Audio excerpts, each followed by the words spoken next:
Hey everybody, Zach here again with TheLich'sWard, and this is going to be our first campaign recap of the Neverland setting. I'm pretty stoked about this. So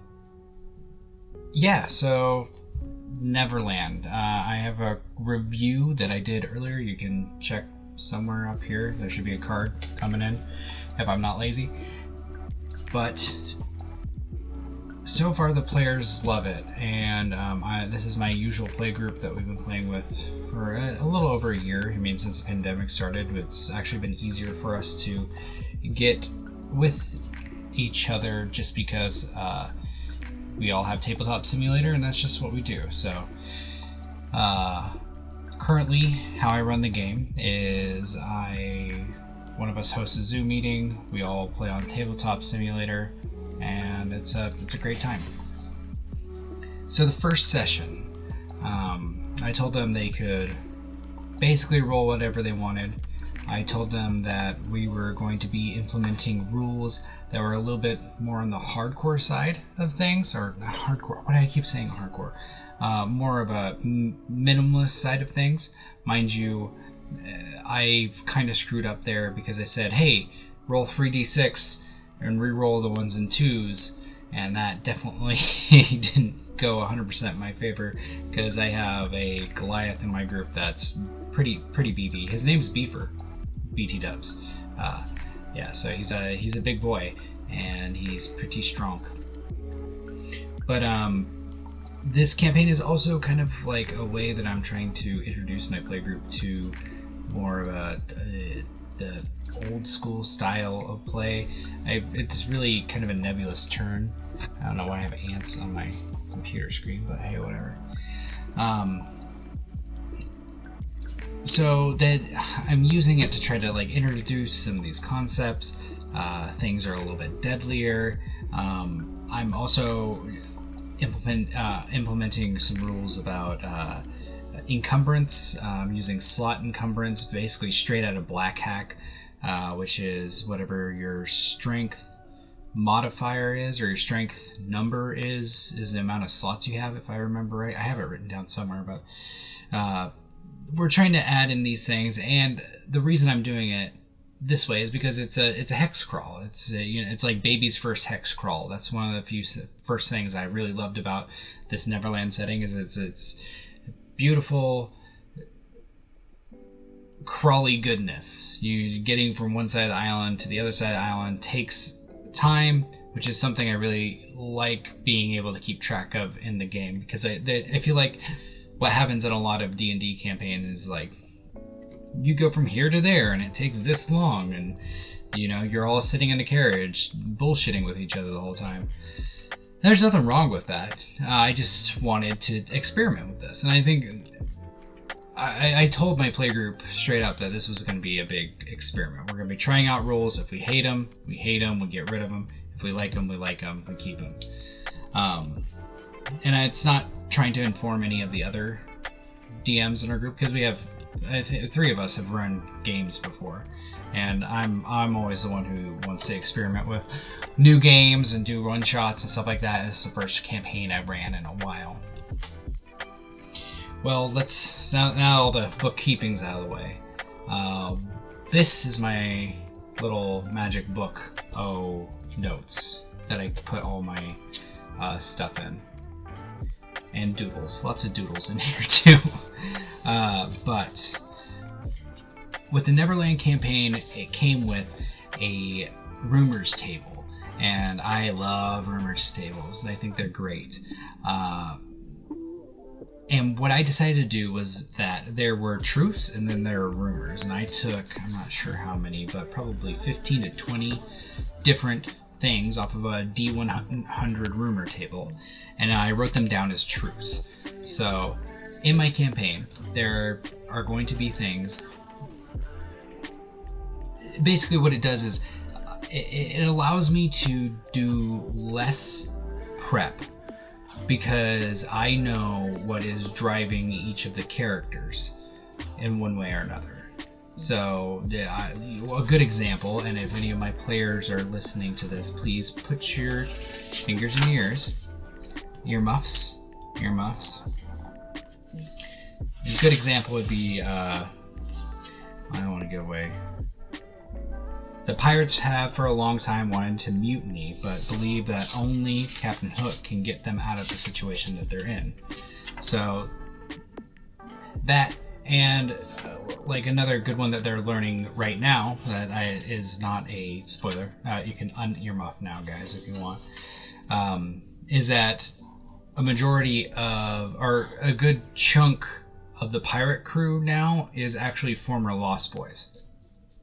I have it so that if a Lost Boy ends up losing his ability to fly, he is either killed by Pan or he turns into a pirate. Now, I'm trying really hard not to make this grimdark. And Neverland's such a whimsical setting. I feel like it'd be doing a disservice to the property by making it grimdark, but man, I just have a really hard time not doing it in the moment for some reason. I keep saying it, that being said, that's like my catchphrase apparently. I believe that I want to try to find a balance between the two. There's some messed up things, but everybody has a goal in mind to get to. Okay, now for the campaign recap. So we had 4 characters. Mind you, I'm 3 sessions in and I've killed 2 characters so far. So we have 4 players. The characters will probably be in and out and whatnot, because I will probably end up killing more. But we had Estebanor, who is a Spanish half-elf, who was a bard. We had Rattling Lock, who is a Kenku rogue, and a mischievous little bastard when he gets drunk. We have Beefer. I've already talked to you about Beefer. He is our dummy thick boy, planning to be the tank. And we had Gith with amnesia, ran by DM Alex. And he just has amnesia. He's a Gith with amnesia. And I'm kind of writing that character's thing as it goes. Mind you, we'll get to that by the end. So they, for whatever reason, were leaving Neverwinter and taking a boat to Baldur's Gate. They just so happened to have taken the cheapest boat that you could find. For what reason, I don't really know, nor do I care. I'm throwing them on Neverland, so their wants and desires, unless made known to me, will not be fulfilled on Neverland, probably. I'm giving them a want and a desire by stranding them on Neverland, is my idea, right? They join on this boat called the Falling Star, which is kind of a interesting Easter egg that I have in there that they'll learn about eventually. They had to leave their weapons in a chest once they were on the boat. I believe Rattling Lock was able to sneak a sword, maybe a knife or something like that, on his person. There's something about taking weapons away from player characters that makes them really uneasy. They met a drow by the name of Ishmael. His last name was Ish. Anyways, he was the first mate, and he, kind of gave him the lowdown, let him know that the captain was kind of a hard ass, whatever, and Emmanuel Ish. He's a male drow, yeah. And then there's the captain, Solakars, who gave a bit of a speech to begin with, welcoming them onto the ship. Don't mess with my stuff. Don't mess with my people. And everything will be fine. They did let them know, since this was a cheaper fare, they did have to go. There's some islands off of the Sword Coast, off of Neverwinter, and they had to pick up some shady material, or I guess they didn't know that, but they had to drop off some materials that they learned later on about, and then go down there. So it was going to be a little bit longer trip, but it was easy on the wallet. They eventually make it below deck to meet Osiris Grey, the galleyman, who was based off of frick, I can't remember his name. Willem Dafoe's lighthouse guy. He was just an old salty sea dog, and they really liked that.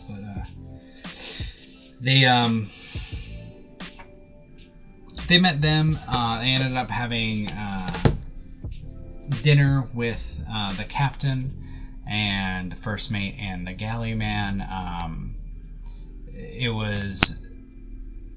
We learned that Esteban got on the ship for free because he was going to play music for them. And as the night went on, they found out that they had made essentially a big score.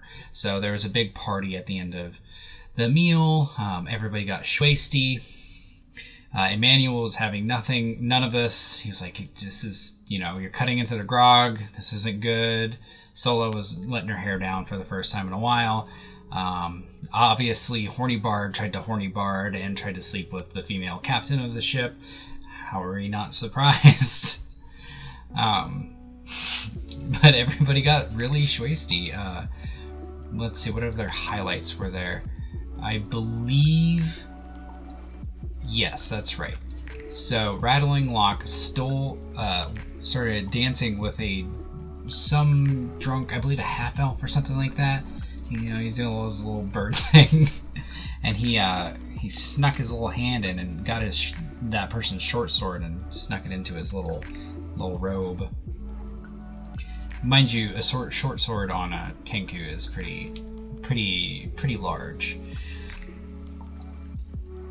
So as the party continues, we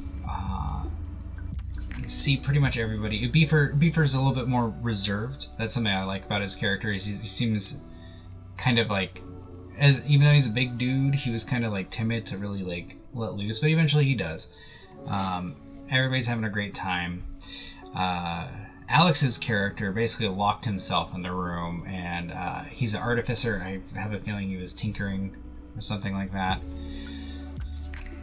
Everything's going pretty much super swell until so my whole idea of getting them to Neverland was Bermuda Triangle. Like a big portal opens up, their ship gets sucked into it, and specifically there is the skull rock, which is actually a skull in my version of the setting. It's kind of alluded to in the Neverland book that it probably is a skull. It does some weird stuff, so whatever. And then they would get spit out of the skull, their ship would be all torn up, and then the crocodile. The crocodile in the Neverland setting is basically Godzilla. It's like 500 feet long. Its mouth opens to like 200 feet. It's insane. It's insane. It's a kaiju, basically. There's 2 kaijus on this freaking island. It's amazing. Anyways, that's besides the point. I had Osiris Grey kind of drop some hints. Have you heard, lads? Have you heard of the portal sucking ships in? And for whatever reason, a big gust of wind, I believe, or a rogue wave, I said, knocked their ship into this crazy thing, right? They get sucked into this portal. And what I was imagining was just heavy metal, blacklight posters from the 70s, just really psychedelic / kind of weirdly messed up stuff going on, and they're all like, whoa, man. Ship comes out, gets attacked by the crocodile. Oh, mind you, since this was a story element, I wasn't having anybody do any crazy saves or anything like that. Most of them were still technically drunk. So they basically end up, the four main characters, our player characters, end up washing up onto Hex 1 of the Neverland setting.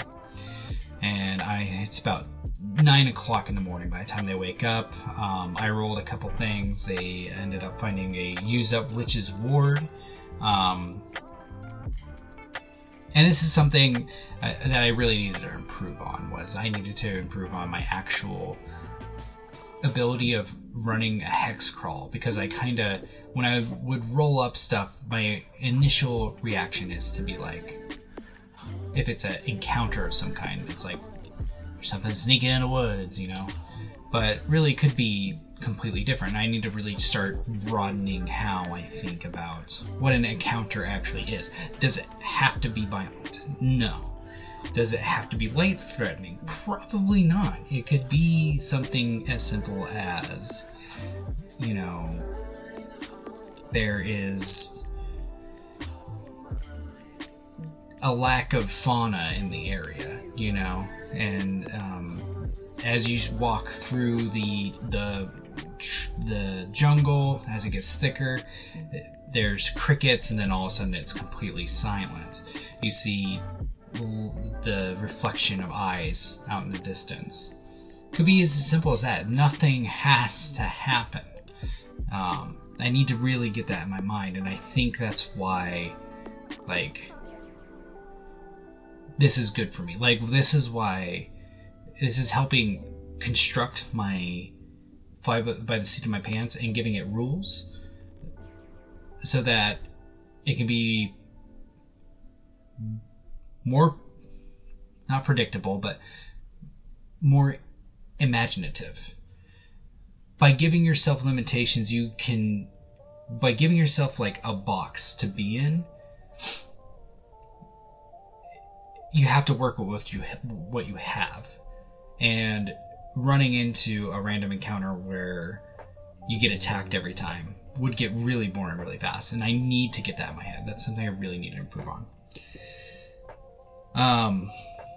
So we had implemented some of these survival rules, I was actually going to be keeping track of exhaustion and, how much stuff can you actually carry and whatnot. So they start wandering down the beach, end up seeing two children. They end up walking west, excuse me, to the ship, to the Jolly Roger. And out in the distance, they see two Lost Boys being attacked by flying shoals. They, of course, being the heroes that they are, run up and, save them. In the meantime, they did look around that wreckage, and they were able to find the chest with all their weapons in.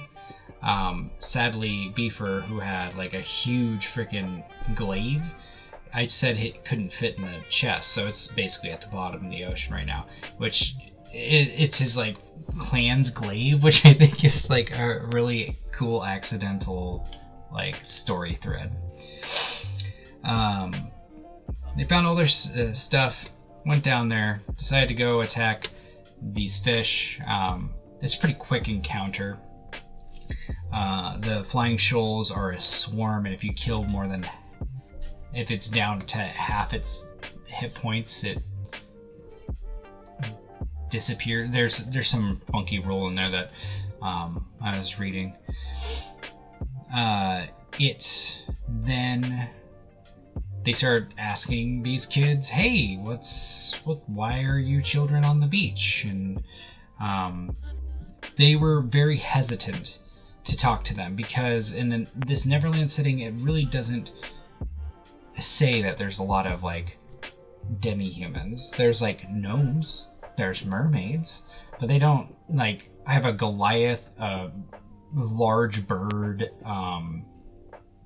a Castilian half-elf, and a gift. Like, these kids have never seen anything like it. And all right, players earmuffs. So in my setting, like the Neverland is like a temporal anomaly. So like basically different settings, things kind of like fall in there every once in a while. There's like stuff that just kind of like drifts on the shore. These portals just bring things in. So it's pretty rare to see something as exotic as like a Gith. But the pirates also have like a Lexodon, like pirate captain or pirate boss. So it's like seeing these things is weird for them, and they weren't quite sure whether to trust them. And after some good negotiations, mainly on Esteban's side, the kids start to loosen up. They learn that one of them's name is Nibbler, and the other one's Grump. And we slowly find out that, like, what's kind of going on here. Nibbler is a Lost Boy past its prime. He basically has all but forgotten how to fly. And after spending some time with them, it kind of comes out that Grump was there, but mind you, so Nibbler is like a 16-year-old, right? So he's like 15, 16, whereas Grump is like 6. He's like this tiny little sociopath. So this is where things kind of got dark really fast, where Grump started talking, and apparently they all have that same sort of accent. I'm not sure what it's supposed to be, but it was like a weird Cockney / Australian thing. And it comes out that Grump's like, no, dude, I was here to like kill you. Like, I would have been fine against those flying shoals. I was supposed to feed you to them. And it's all very like, oh damn. And so Grump, basically basically loses his ability to fly, and the players are like, what now? And mind you, this is all a random encounter. Like, I basically ad-libbed the whole thing. I wasn't expecting there to be Lost Boys, but so during the daytime there can be Lost Boys in this part of the island because there's no pirates, because the pirates all turn to dust during the daytime and they come back to life at night. So yeah, that happened, and then I actually built myself a like reputation tracker,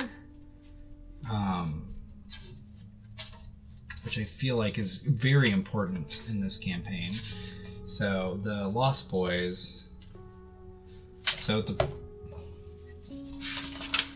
the Lost Boys, they lost a tick of reputation. As you can see, they lost a tick of reputation because Grump got back, and he eventually tells Peter, like, hey, there's these people on this island, and they stopped me from doing my,